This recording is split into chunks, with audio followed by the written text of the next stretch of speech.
Hello नमस्कार मैत्रिणींनो. तर मी पूनम माझ्या यूट्यूब चॅनलवर तुम्हा सर्वांचं खूप सारं स्वागत. तर आज मी मासे बनवणार आहे कारण आता 2-3 दिवसांनी श्रावण लागणार आहे. तर मी तर श्रावण महिन्यामध्ये काही खात नाही नॉनव्हेज, त्यामुळे मग आज मस्तपैकी मासे बनवणार आहे. तर यांनी आत्ताच मला मासे आणून दिले, तर म्हटलं चला ते छानपैकी आता बनवून घेते. तर इथं मी शेंगा भिजत घातल्या होत्या, भुईमुगाच्या ओल्या शेंगा असतात ना, तर त्या, कारण श्रावणीला शेंगा खायच्या आहेत. तर मला म्हटली मम्मी छान अशा या शेंगा उकड, म्हणून मी या इथं भिजत घातल्या होत्या. तर त्या आता स्वच्छ धुवून इथं निथळण्यासाठी ठेवते. आणि तोपर्यंत आता मला स्वयंपाक करायचा आहे. तर एका बाजूला शेंगा उकडून घेते, किंवा मग नसन खायचं तर मग सकाळीच उकडणार आहे आता.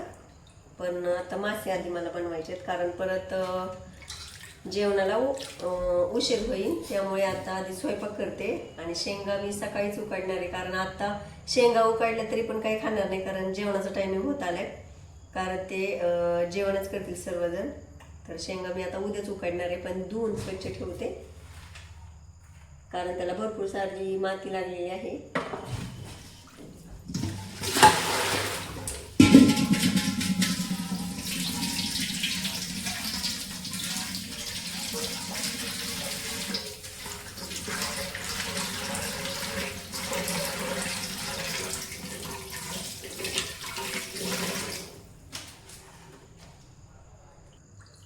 तर मस्त असे ताजे मासे आहेत, कारण मी यांना सांगितलं होतं छान असे ताजे मासे बनवून आणा, कारण कधी कधी ना शेळी मासे असेल ना तर ते चांगलं लागत नाही खायला. तर मस्त यांनी ताजे मासेच आणले ते. तर आता ते छानपैकी धुवून घेते, या चाळणीतच निथळायला ठेवते, म्हणजे तोपर्यंत त्याचं जे पाणी आहे ना ते पूर्ण निथळून जाईल. तर मग मी लगेच इकडे आलं लसणाची पेस्ट करायला घेतली, कारण आलं लसूण याची छान अशी बारीक पेस्ट करून आपल्याला या माश्याला लावून घ्यायची आहे. कारण आलं लसणाची पेस्ट ही प्रत्येक भाजीला तर एकदम चव आणते, परंतु माश्याला देखील एकदम टेस्टी बनवते. त्यामुळे सर्वात आधी मी या माश्यांना आलं लसणाची पेस्ट लावून ठेवते, आणि मग थोड्या वेळ ती छान पेस्ट त्यामध्ये मुरली ना तर एकदम टेस्टी असे मासे आपले बनतात. त्यामुळे नेहमी आलं लसणाची पेस्ट ही वापरायची. तर चिकनलासुद्धा जेव्हा मी चिकन 65 बनवते ना, तेव्हासुद्धा त्यांना छान असं आलं लसणाची पेस्ट करून बाजूला ठेवून देते. तसेच आत्ता मी माशालासुद्धा आलं लसणाची पेस्ट करून 10 ते 15 मिनटं बाजूला ठेवून देणार आहे, कारण तोपर्यंत छान असे ते मासे मुरतात आणि त्याची टेस्ट एकदम छान लागते. तर इथे मी थोडंसं लिंबूसुद्धा त्यावर पिळून घेतलं, कारण लिंबामुळे सुद्धा एकदम छान थोडीशी अशी आंबट चव लागते. तर त्यामुळे मासे अजून टेस्टी बनतात.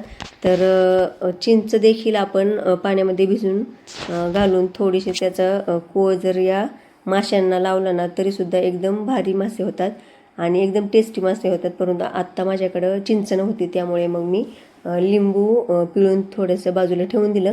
तर इथे मी माशासाठी हे सगळे सुके मसाले घेतले आहेत. तर यामध्ये सर्वप्रथम मी थोडंसं बाजरीचं पीठ घेतलेलं आहे, त्यामध्ये हळद, मीठ, तसेच धना पावडर, मिरची पावडर, थोडासा मटण मसाला व थोडासा टेस्टी येण्यासाठी कांदा लसूण मसाला. तर हे सर्व मी मिक्स करून घेतलं आहे, आणि मीठ आपल्याला चवीप्रमाणे यामध्ये घालून घ्यायचं आहे.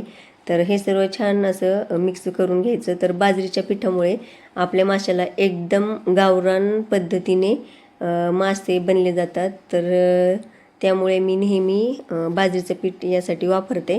जरी माझ्याकडे नसेल तरीसुद्धा मी बाजरीचं पीठ विकत आणते आणि मगच छान असे हे मासे बनवते. परंतु बाजरीच्या पिठाशिवाय या माशांना टेस्ट येत नाही, आणि अगदी आपल्याला जर गावरान पद्धतीने हे मासे बनवायचे असेल ना तर बाजरीच्या पिठाशिवाय हे मासे काही होत नाही.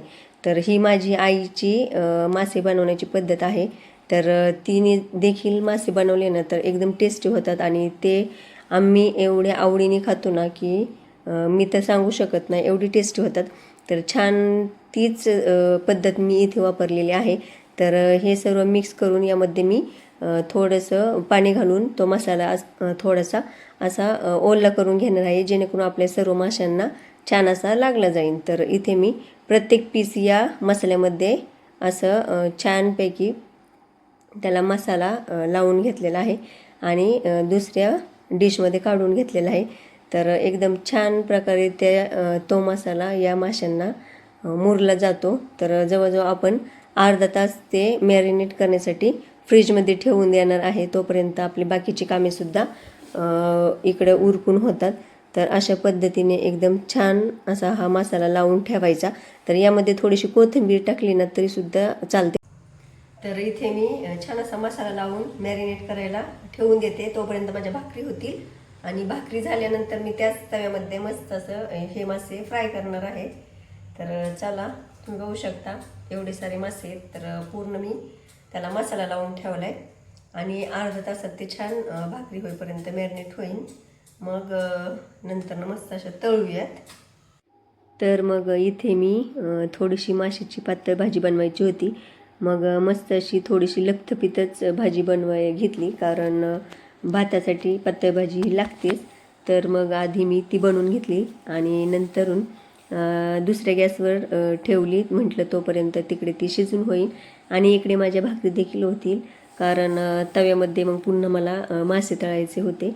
त्यामुळे मग आधी भाकरी करून घेतल्या, कारण भाकरी जास्त काही मासे असल्यावर खात नाही, परंतु 2-3 भाकरी करायच्या होत्या. मग त्याही म्हटलं आधी बनवून घेऊयात आणि नंतरून मग मासे तळून होईल. तर मग इथे मी बाजरीच्या भाकरी करायला घेतल्या, कारण नॉनव्हेज असेल ना तर बाजरीची भाकरी एकदम छान लागते. तर इतर वेळी मी ज्वारीच खाते, परंतु जेव्हा मासे, मटण, चिकन असं काही प्रकार जर बनवायचे असेल ना तर तेव्हा मी बाजरीच्या भाकरीच करते, कारण बाजरीच्या भाकरीमुळे एकदम टेस्ट अजून छान वाढते. तर इथे मी सर्व बाजरीच्या भाकरी केल्या, म्हणजेच जास्त नाही, 2च भाकरी केल्या, कारण सकाळच्या चपात्या होत्या. तर मग आर्यनला चपातीच आवडती खायला, कारण त्याला रात्रीची भाकरी आवडत नाही खायला. तर त्यामुळे मग सकाळची जर 1-2 चपात्या असेल ना तर तो तीच खातो. तर इथे भाजीसुद्धा आपली तयार झालेली आहे. तर एकदम लपतपीत अशी थोडीशीच मी माशाची भाजी बनवली आहे, कारण जास्त पातळ केली ना तर ती छान काही वाटत नाही. तर मग इकडे भाजी पण झालेली होती, भाकरीसुद्धा झाल्या आहेत. तर मग त्याच तव्यात आता इथे मी मासे तळायला घेतले. तर सर्वात आधी तवा एकदम छान असा तापून घेतला आणि त्यामध्ये भरपूर सारं तेल ओतलं, कारण तेल हे जास्तच लागतं आपल्याला मासे तळण्यासाठी. तर इथे मी जास्त असं तेल घेतलं आणि हे मॅरिनेट झालेलं जे मासे आहेत, जे आपण मुरण्यासाठी ठेवले होते बाजूला, तर ते आता आपण या तेलामध्ये छान असं फ्राय करून घेणार आहे. तर मग या तेलात हे सर्व मासे मी घालून घेतले.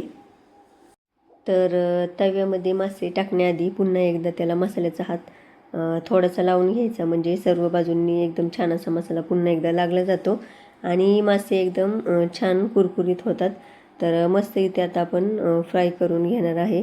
तर हे तळण्यासाठी आता थोडे वेळ आपण थोडंसं मासे वाफळून घ्यायची आणि त्यानंतरून मग त्याच्यावर 5 मिनटं काहीतरी झाकण ठेवून द्यायचं, जेणेकरून ते मासे एकदम छान असे शिजले जाईल.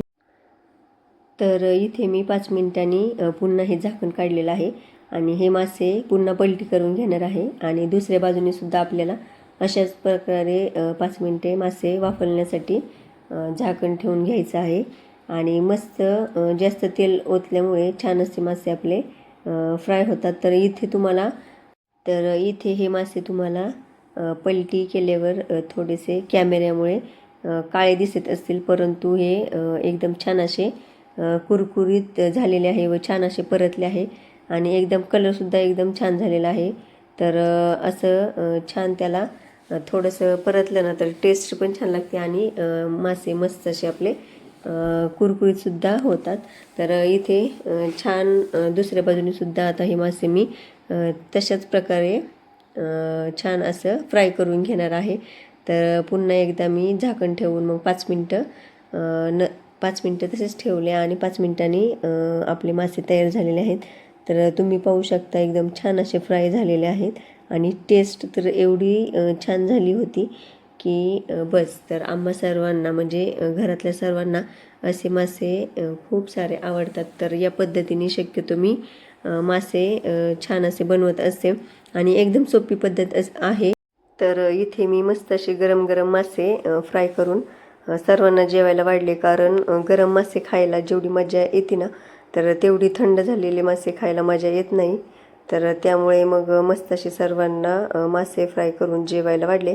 आणि सर्वात शेवटी मग मीही जेवले. तर एकदम छान अशी टेस्ट झाली होती. तर तुम्हीसुद्धा एकदा नक्की अशा गावरान पद्धतीने मासे करून पहा. तर मैत्रिणींनो, आता सर्व आवरले. किचन तुम्ही पाहू शकता.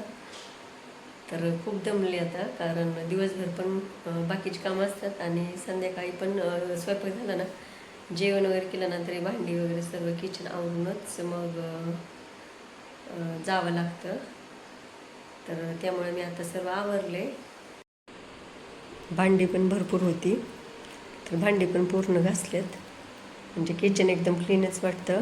आणि गॅससुद्धा स्वच्छ धुवूनच घेतलं आहे, कारण माशामुळं एकदम खराब होतो. तर मग अशा प्रकारे छान अशी मासेची रेसिपी मी तुमच्यासोबत शेअर केलेली आहे. तर आता माझं किचन ओटासुद्धा क्लीन झालेलं आहे. तर चला मैत्रिणींनो, सर्वांना गुड नाईट.